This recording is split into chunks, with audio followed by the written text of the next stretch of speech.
Disassociation within narcissism is a term that psychologists use to describe how someone is able to avoid taking responsibility or emotional responsibility for something they have done towards something or someone else. The narcissist is able to easily forget and not recall specific events and encounters as a way to detach themselves from taking responsibility in the future. Now, as I've mentioned in an earlier video about disassociation, I believe this is a form of gaslighting, as not all narcissists forget conveniently, but not all narcissists have as the stereotypical amnesia episodes. Sometimes narcissists actually use "I don't remember" or "I forget" as a way of getting out of taking emotional accountability within a situation that they clearly do not remember. This is a form of gaslighting. And in this video, I'd like to share with you some important phrases and break those phrases down to let you know how the narcissist uses disassociation to their advantage, whether they are actually disassociating or actually faking it. Understanding when the narcissist is faking it will actually help protect you in the way of standing in your emotional power. By seeing these common traits the narcissist uses as excuses in attempts to excuse their wayward behavior, you won't then feel the need to hold them accountable in attempts to help them through and assume responsibility for the wrongs that they've committed against you. Because you will know that the narcissist is just playing you for a fool because they are foolish in their behavior.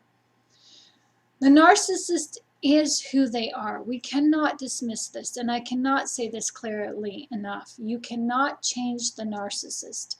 They use their ways against you for specific reasons, and they need you to blow your top. They need to trigger you, as triggering is a way for the narcissist to see your vulnerabilities. Oh yes, they see you, and they need to see those vulnerabilities so that they can better control you, as the narcissist uses the areas that you fear against you.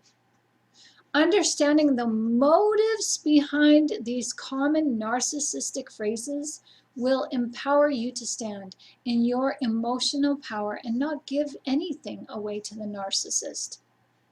The narcissist wants you to lose your cool.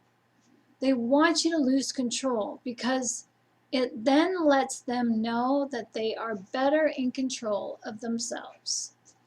And they use the areas of your triggers as a source of fuel as they absorb your energy to feel better about who they are. When you are triggered, they are, oh, they're looking at you, kid. They are observing you. They are observing what gets underneath you and rubs you the wrong way. They are looking for any crack in your mental armor. They are looking for that chink in that emotional chain. They are looking at your vulnerabilities with a fine-tooth comb and with a magnifying glass so that they can use those vulnerabilities against you in the future. Because if they can level you down to size, that is what fuels their self-esteem and brings them up to a level, a puffed up level, that makes them seem like they are above you. The narcissist knows that, oh, you are strong. But we all have our weaknesses now, don't we? And the narcissist will find them. Oh, believe you me, they will find them. That's almost like a challenge that they're willing, it's almost like a challenge that they are willing to take on. It's like that's fuel in itself, just knowing that you are a challenge.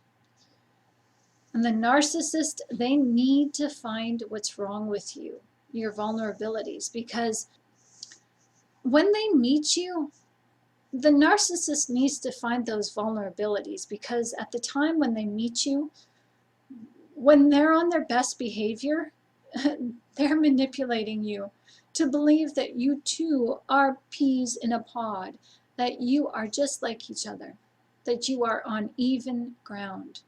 When the reality is, they know that you are way out of their league, sunshine. They know that they are beneath you.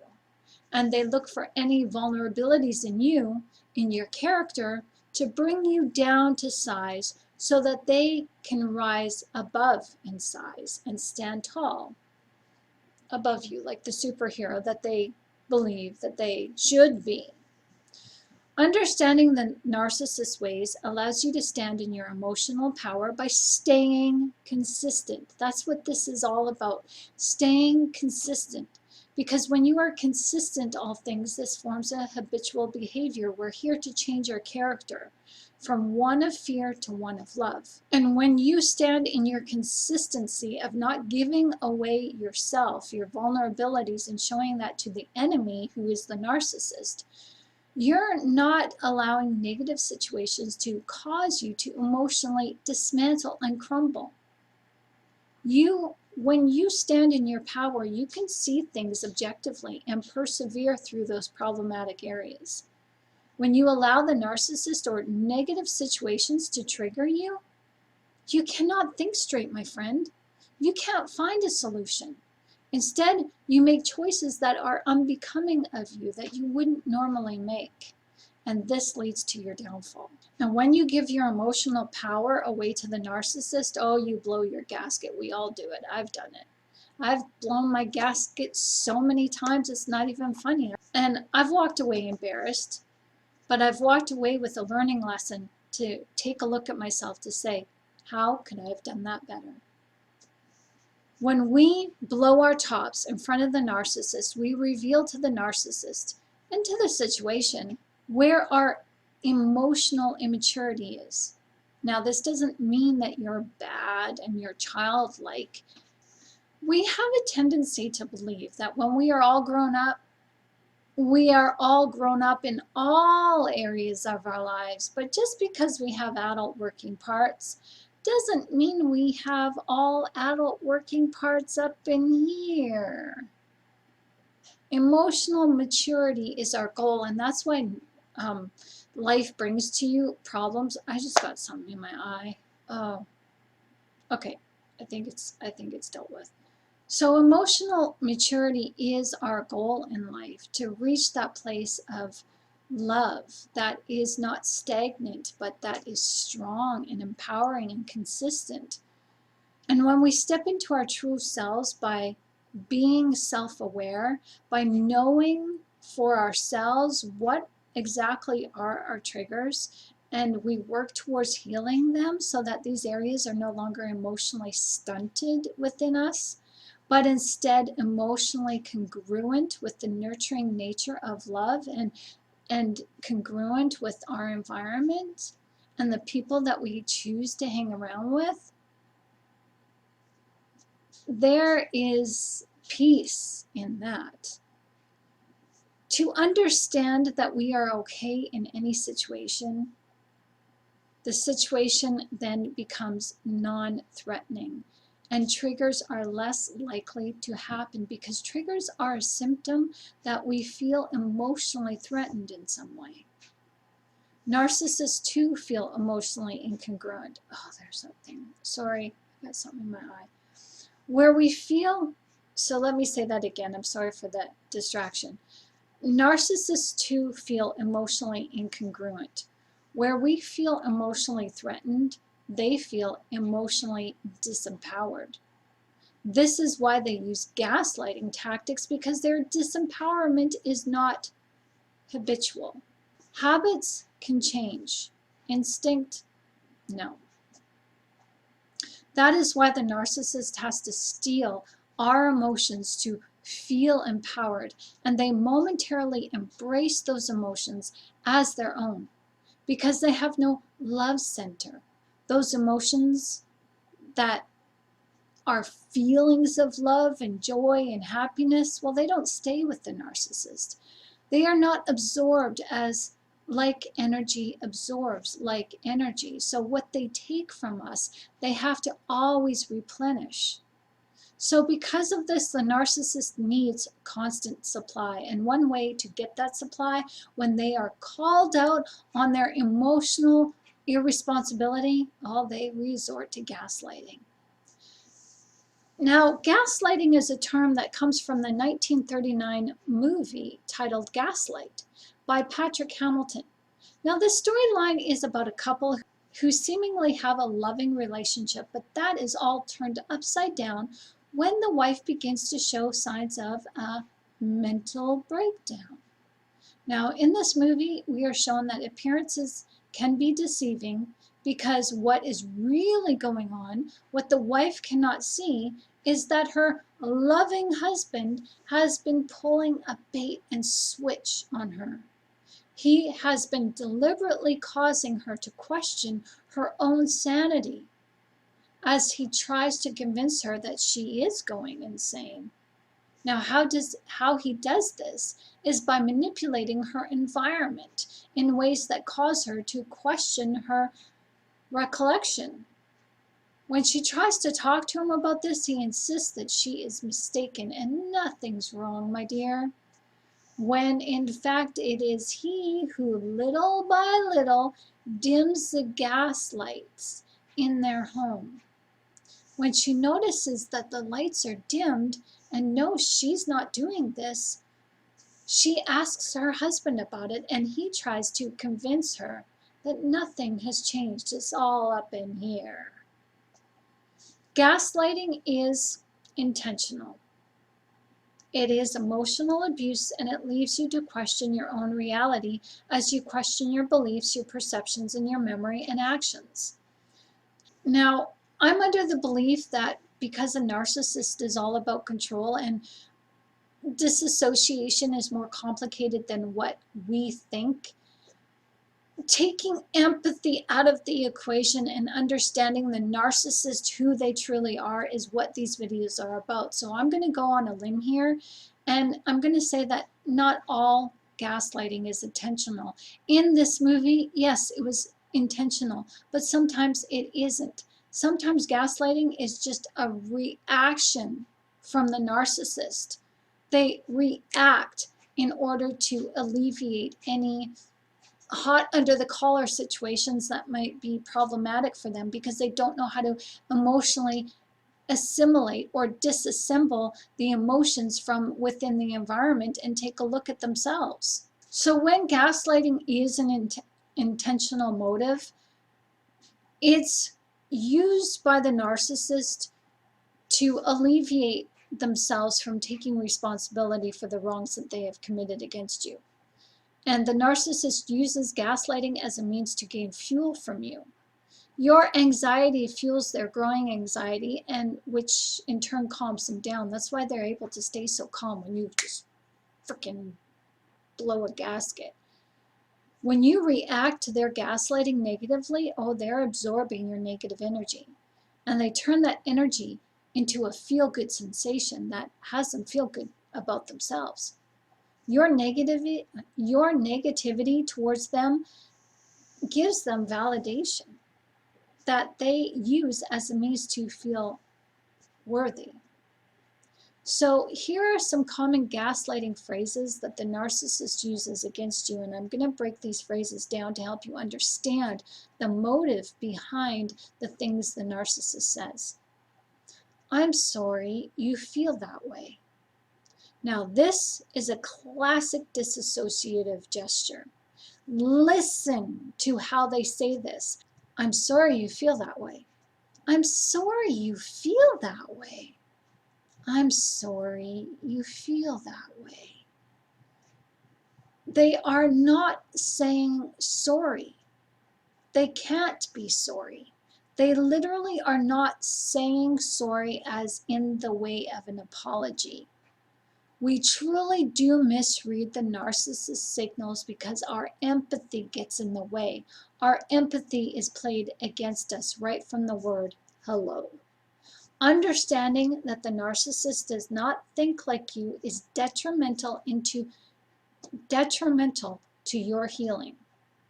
There is, I'm sorry, and then there's, I'm sorry. One is used as a gesture of empathy. The other is used as a statement. The narcissist uses, I'm sorry, as a statement in the way of saying, excuse me. Now there is excuse me, then there is excuse me, and then there is excuse me. One is used as an attempt to pardon oneself in an unflattering situation, or it is used as a term of offense. Narcissist uses I'm sorry as a means of condescending. I'm sorry is used as I'm sorry your brain is not functioning today, dear. That is so horrible for you, but it's not my problem. What can I do about it? Nothing. I'm sorry you feel that way is a term of sarcasm for them. They do not see your emotions as you feel your emotions. They do not recognize what you are emotionally trying to convey to them. So please do not take their I'm sorry you feel that way as an apology. This is not an apology. This, in fact, is a way for the gaslighter to skirt around the issue because they literally cannot feel what you feel. If they cannot empathize, therefore they cannot right any wrong they committed against you. I'm sorry you feel that way is dismissive in its delivery, as the narcissist is thinking how your hurt feelings are all on you. It's your problem, not theirs. And I'm sorry is also a means to sarcastically veil their offense of how you became offended by how you believe they offended you.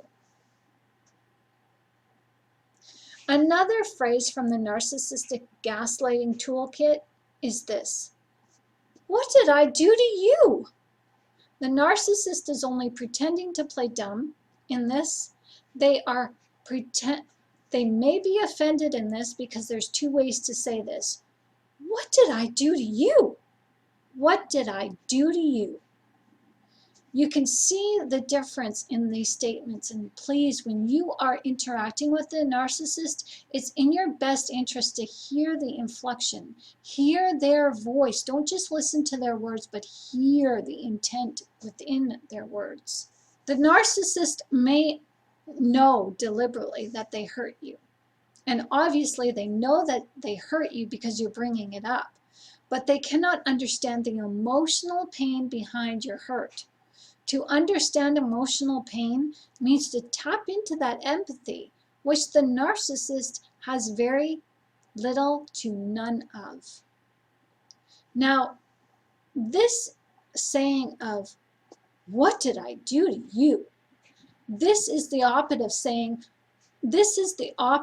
of saying, look what I've done for you. All that I've done for you, how ungrateful. The gaslighter knows what they have done, and this is said in attempts to cause you to question their intentions as they borrow your empathy in attempts to throw it back at you so that you tap into the empathy that you have for them instead of lending it to yourself.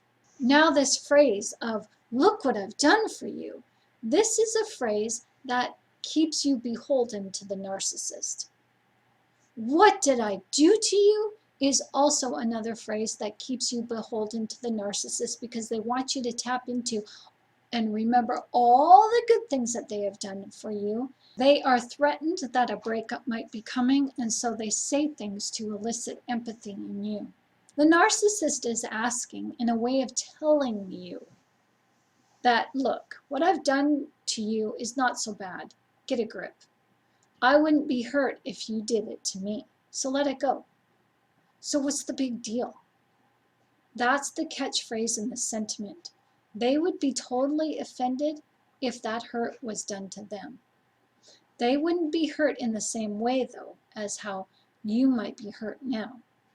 But they just try to get away with semantics. Another phrase in the gaslighting repertoire is this: the problem is you. This is a means to shut you down and shut the conversation and arrest all communication. This is verbal stonewalling. It is a tactic that places blame on you where there clearly is no blame. But again, through disassociation, either the narcissist cannot remember or they choose to not remember, and they're using these phrases as crutches to skirt by taking responsibility. This is their fight and flight response. They can't flee the situation, so they verbally will flee it. Now, when the narcissist says that the problem is all you, this is often said when the narcissist has exhausted all other avenues to get you to stop accusing them of wrongdoing that they don't want to remember or they just cannot remember. They are emotionally distant and cannot take responsibility, and this is used as a way to say no.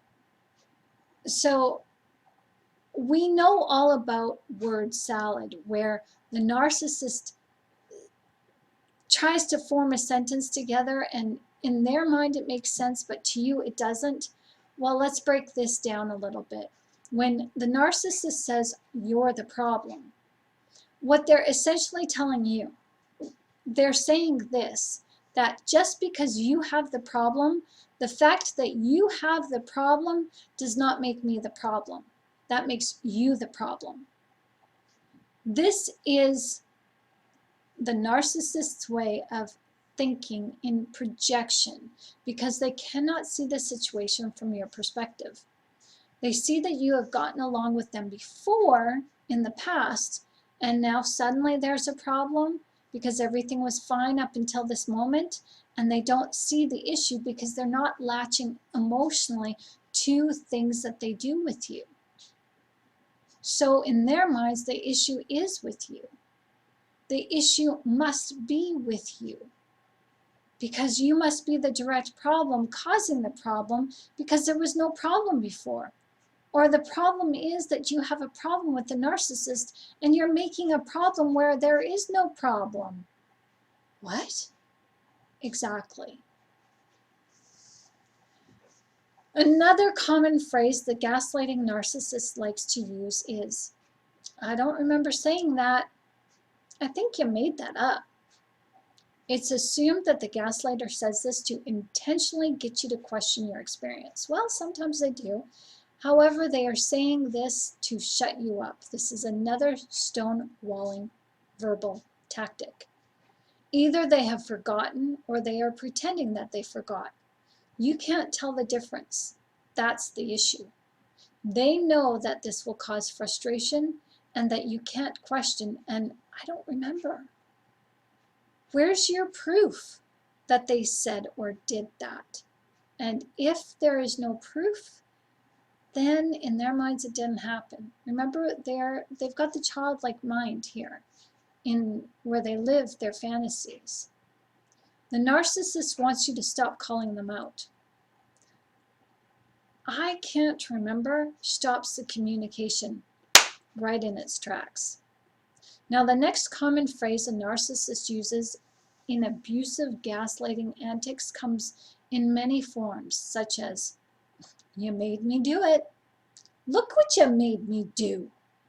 I wouldn't have done that if you wouldn't have done this. The meaning behind this is insidious, and it's still the same no matter what phrase they use.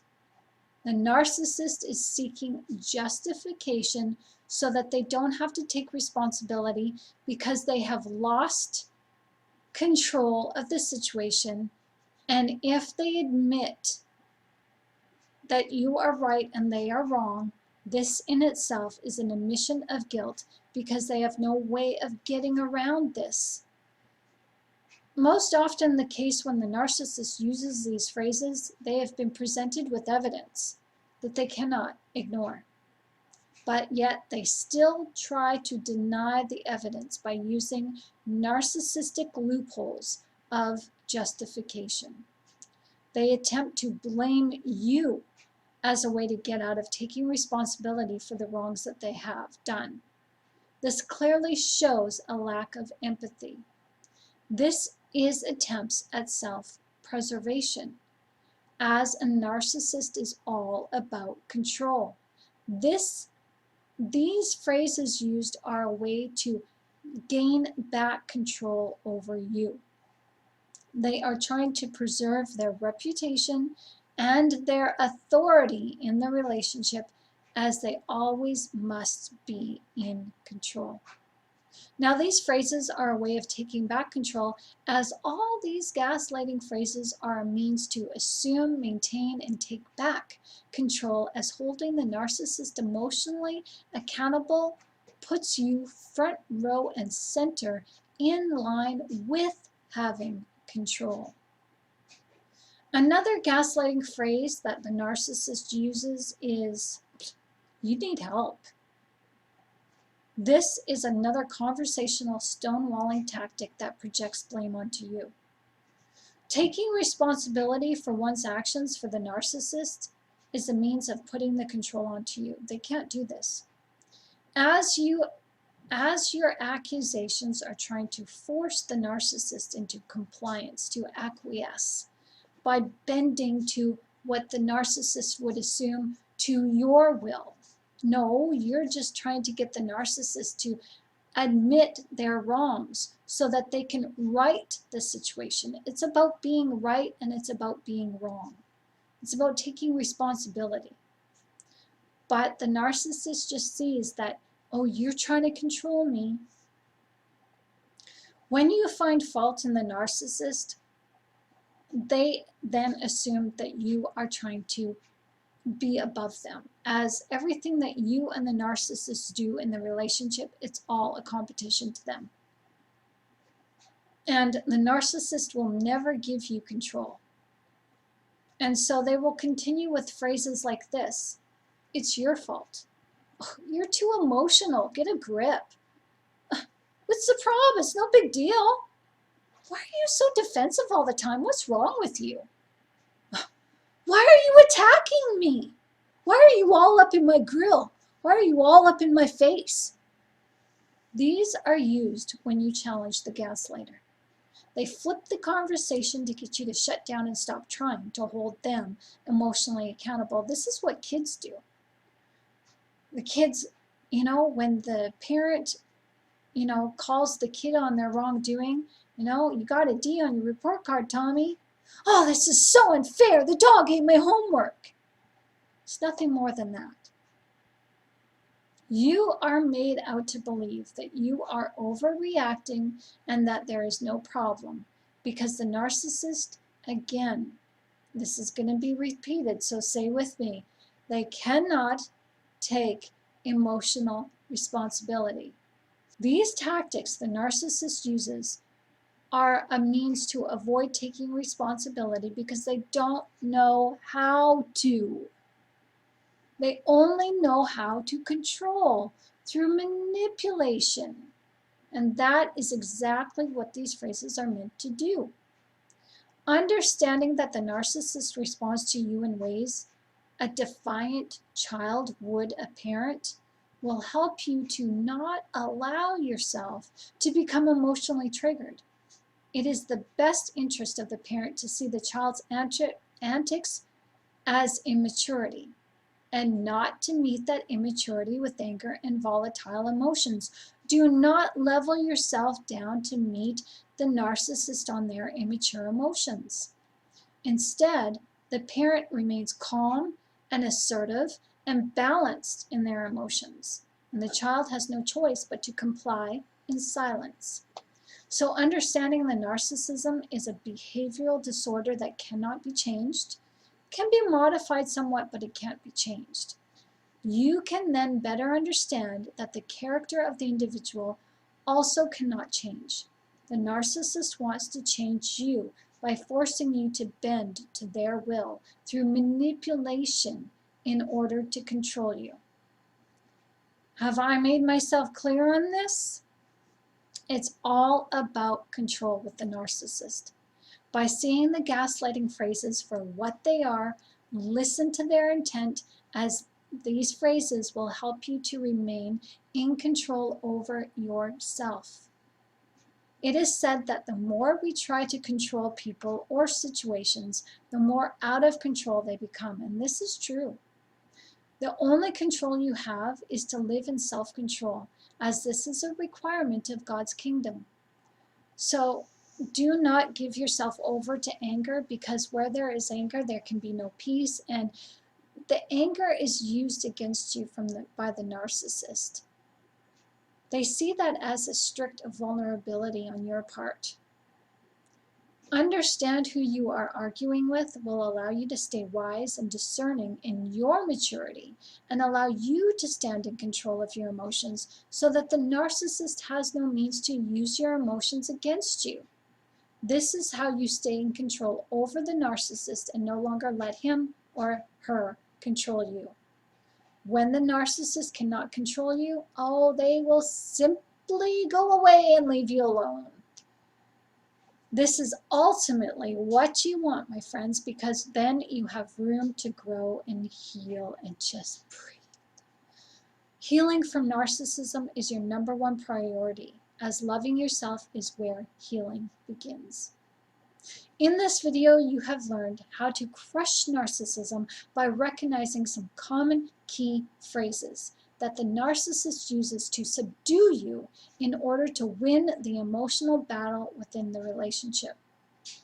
Understanding the hidden motive behind these phrases actually help you to remain in control over yourself, as this is the boundary that prevents the narcissist from crossing the line again and again and again and again. Having dominion over your heart and mind is the way to go. It is your responsibility to have dominion over your heart and mind, and that is always the way to go, as having dominion over these two things will allow you to prosper in your relationships. You are worthy of having a good life, my friends. You are worthy of love, and you have love in you to give. You must love yourself first in order to see that. Believe in yourself by trusting in who you know about the narcissist, so you can see them for who they are, and so you can see them for who they aren't. My name is Shannon Gilmore, and it has been a pleasure to talk with you briefly today. If you've liked this video, please give it a thumbs up. If you don't like this video, give it a thumbs down. You're not hurting my feelings any. You are actually helping me to know what content you want to see in these videos. If you haven't already, can you please do me a favor? Can you please subscribe to this channel? Your subscription helps bring content, this exact content, into the suggested YouTube video feeds that get exposure by other people who need to hear this. I talk about insight that most people don't talk about yet, as clinicians don't talk about this, but we can work together in having this information reach those who desperately need this content, because this is not just my channel, this is your channel too, and together we are a force to be reckoned with. So thank you so very much as we spread the love around and make this world a better place, a wonderful place to live in. I love you, my friends, as we are all in this life together. We are our brother and sister's keeper. Thank you so much for your support, and see you in the next video. Be blessed. I will deal with this eye.